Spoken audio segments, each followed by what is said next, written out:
Baldemar Velasquez, President of the Farm Labor Organizing Committee, Central Labor Council, Toledo, Ohio, Ohio Executive Board Member of the Ohio AFL-CIO.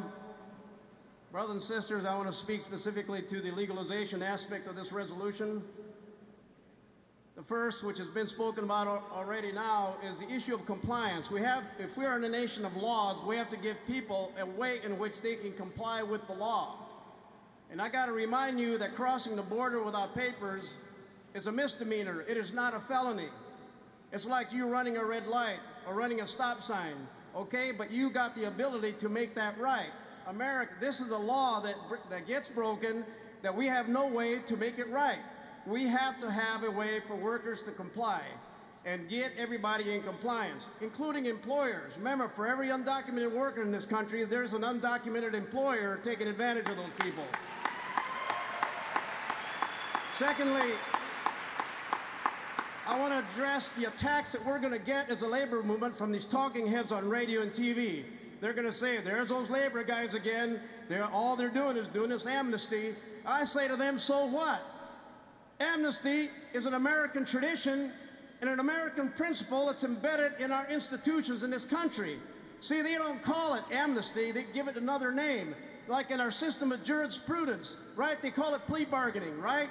You cop to a higher crime and you get forgiven for that. You get an amnesty for that, cop to a lesser crime. You know, it goes all the way to the President of the United States. They don't call it amnesty there. They call them presidential pardons, right? These guys break the law, they get forgiven. Okay, so they got something that they didn't deserve, right? Going with one of the most famous ones is Scooter Libby. Remember that guy?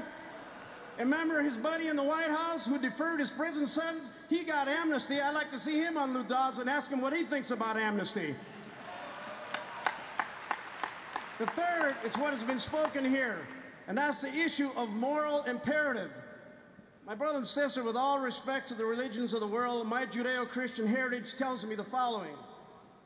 In the Old Testament, Ezekiel 22, or not Ezekiel, Exodus 22 warns us not to mistreat or oppress the alien.